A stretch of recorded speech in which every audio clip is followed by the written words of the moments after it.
Hello, welcome to Feck TV. This is the news live at 7 o'clock. I'm Chris Bennett and I have with me Shane Ormond. Hello. I'm going to go with our first story today, and that's the ongoing saga of the Jimmy Savile sex abuse scandal.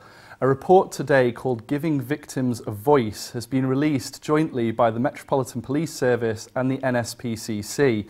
It details the last 3 months of Operation U-Tree, which was the massive investigation into the scandal surrounding Jimmy Savile. The report of 30 pages uncovers 50 years of allegations against the former celebrity, detailing 214 crimes, 34 of which include rape or penetration. The worst parts of the report show that children as young as 8 years old were affected and abused by Jimmy Savile, that 13 hospitals were also involved in the scandal, including Broadmoor Secure Psychiatric Unit, that 73% of those abused were under 18, and that the BBC premises were used for a considerable period of time. Police have described this as widespread sexual abuse by a predatory sex offender. Well, looking at this report, I think there are some dire lessons to be learned. Absolutely. Especially we've put so much trust in certain organisations that carry a lot of clout, and there just wasn't protection there for our children. No. I mean, certainly the Department of Health, for starters, has a lot to answer for. The Department of Health were operating 13 of those hospitals where incidences of Jimmy Savile specifically has allegedly abused children. Yeah, I mean, you've got the fact that he ran Broadmoor himself for a period of time, that he had keys towards, that he had his own private apartments in some of these hospitals to potentially do these alleged crimes. It's disturbing that just because of some sort of celebrity clout, they're given like a green pass. Yeah.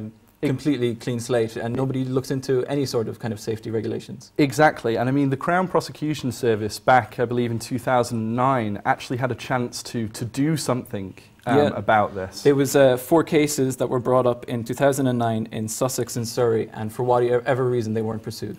Yeah, this is a chance, essentially, while Jimmy Savile was still alive, when he could have answered the allegations himself and potentially been brought to justice on them, was missed because the report sort of suggests that the prosecution service didn't attack it hard enough, that they didn't build the case strongly against Jimmy Savile to do something about it. Do you think it was just dismissed basically on his star power alone? Again, I actually do think that this star power does come into it again. But I suppose the most shocking thing that has come out of the report is the involvement of the BBC, which obviously was touted all the way through the story as it developed, but hadn't really been set in concrete. I mean, and there was so many allegations of the sex crimes happening within the BBC that people working there must have been aware. And if they were aware, they must have been saying nothing. Yeah. Again, this comes back to what we've been saying throughout, that the issues here with the Department of Health, with the Crown Prosecution Service, with the BBC, is that for something like these allegations, like this abuse to happen from the mid-50s until 2006, as outlined in the report, for nobody to report that this was happening, for the allegations that were did arise over that period to be dismissed, is just sickening, frankly. It's unbelievable that nobody had the guts, I suppose, to stand up and say, you know what, this is wrong.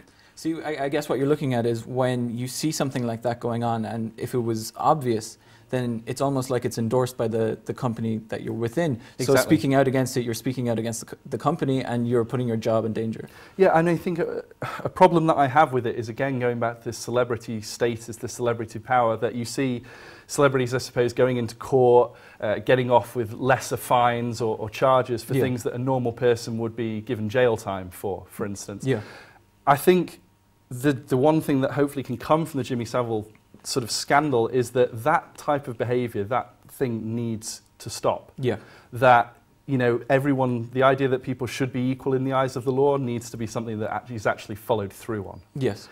I believe we've got a second story, I suppose, closer to home now, if you'd like to. This is a story that's going to be familiar to the Irish people.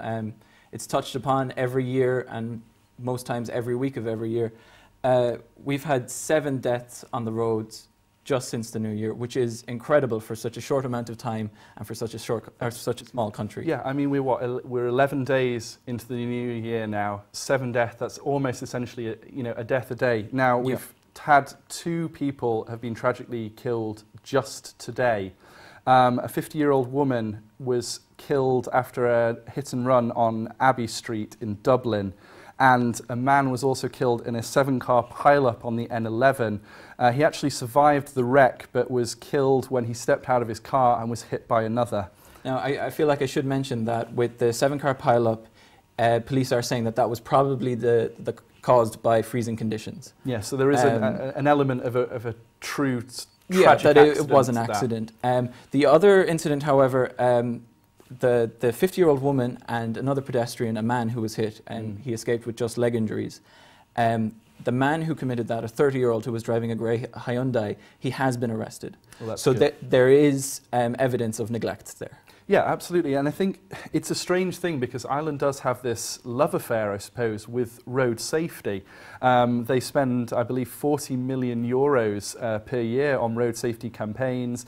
I'm sure we've all turned on the television and seen the sort of hard-hitting adverts that do come out of these campaigns. But it seems that not a lot is actually happening to curb it. Well, these ads, I think, they work for only a short period of time. They're very graphic and very violent. But once you see them reoccurring over and over again, you slowly become desensitized to them, and they go to the back of your mind. Yeah. Like I have on many occasions when one of these ads would come on and I'd recognize it, I would say, "Oh, not this again," which probably is not an appropriate response for something that's... No, but I completely understand where you're coming from. And sort of, I suppose, coming over here from the UK, we do have the same kind of adverts, but they're perhaps less hard-hitting, and it's perhaps, a little bit more on the sort of technical safety side of things, going through training, that kind of thing. And obviously, bigger country, larger roads, more speed cameras, that kind of stuff. It's a difficult one for Ireland, but certainly 7 deaths within 11 days of a new year is a worrying statistic. And that's just the deaths. There's been countless amount of serious injuries and crashes, and there was one in Cork yesterday in Whitechurch Village. Yeah. So, I mean, in terms of going forward, for the sort of the government and for themselves, is it time that we really rethink, I suppose, the policy, the campaigns? Yeah, I think maybe it should go back simply to the actual training, like when you're taking the test, and maybe possibly retesting. Yeah, not a bad idea. Harsher penalties for those who do break these laws. Yeah, I think that in terms of going forward, that's probably the way it's going to have to go, because clearly the advertising campaigns and things haven't been reaping the rewards that they wanted. Yeah.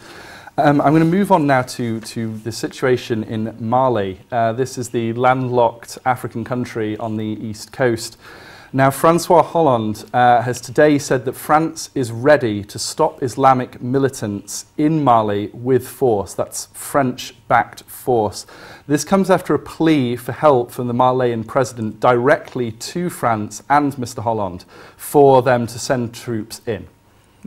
This insurgency began in January last year, and in March rebels took the north, but the Islamists have taken control and introduced newer, harsher Sharia law. Sharia law, yeah. They're now pushing further south, and today they captured a key airbase, Kona. Yeah, this sort of comes from the situation in Mali is quite precarious, as it were. The government is not in a strong position. The armed forces are, I suppose, quite significantly weakened. This again coming from one of the poorest countries in the world by GDP.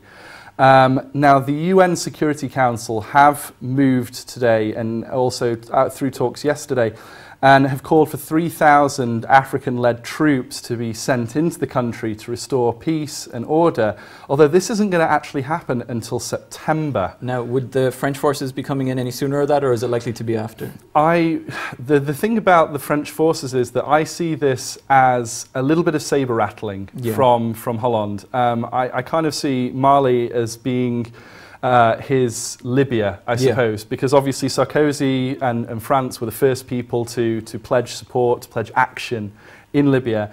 And again, it came at a time when Sarkozy's popularity was waning, and this sort of built him back up again. Similar situation is happening with Hollande at the moment. So you're thinking there's noble intentions lacking here? I think that the intentions are there. I suppose France has links to the country. Mali is a French-speaking country. It's an ex-colonial possession of France, so there is a real thought there, but I don't suspect that we will see French forces potentially any sooner than the September UN resolution, because I will add that the French have said that whilst they're ready to send in forces, they will wait for UN backing, essentially suggesting that we'll get the PR for it, but we'll probably not go in until the UN themselves do. It's a difficult situation, really, and it sort of brings to mind Syria, I suppose, really. And you were saying earlier that that people taking action over Syria or over Mali and not Syria is hypocritical. Yeah, I agree. I do think it is somewhat hypocritical to, you know, essentially you've got a Security Council moving fast on Mali, as fast as the Security Council can ever move. You've got another country, you've got a strong country, France, saying that they will pledge direct support. Now, none of this is happening in a country where 60,000 have died and 1 million are potentially starving. And why is Mali getting the support and not Syria? It's probably too difficult for us to go into fully now, but essentially you've not got the blocking from China and Russia. You've got a far less tangled political web over Mali as well. And also, I suppose, in Mali, the action from the UN is to back democracy, whereas in Syria, it's either to topple a dictatorship and to replace it with nobody's fully sure what yet. So it's a difficult situation, but it's something I think that hopefully this situation in Mali will bring people back to have another look at what's going on in Syria. We're going to move on now to the water bill, I believe. The water bill was announced last night. Details emerged last night about the water services bill and the new company, Irish Water. Now, I know you have a couple of problems with this. Yes, I do have a few problems with this. Aside from the Irish people having to pay for water from January 2014, people can now be fined €5,000 if they don't allow a water meter on or adjacent to their property. Irish Water will also be able to collect information on your household from all state agencies, including Revenue and the Department of Social Protection.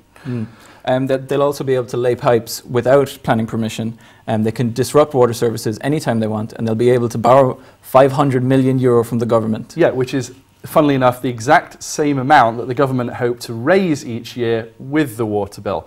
Now, we're looking at costs. I think the Independent estimated that on average we're looking at about €370 per home. Yeah, and that's on top of all of the rest that's gone on in the budget. So it's a pretty significant thing. Now, I actually don't have a problem paying for water in general. I actually think it's good to reduce waste and to give people a sort of a sense of how the value, the worth of water itself.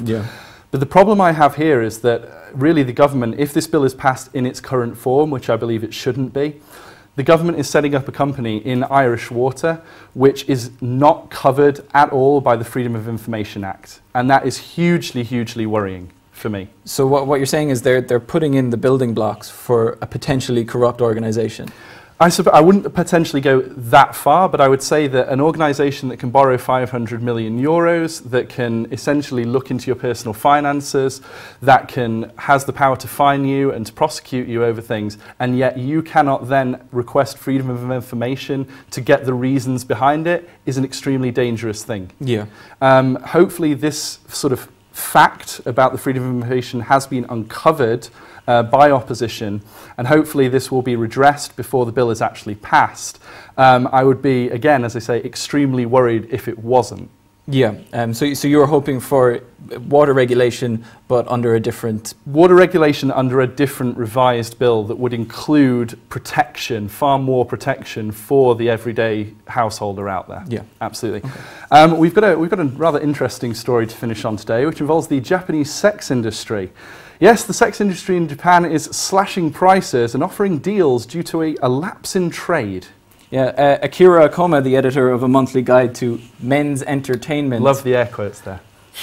Wink, wink. Was quoted as saying, for example, if 3 guys go into a Fizzoco club, that's a sex club, 1 guy will be let in on the house. Nice.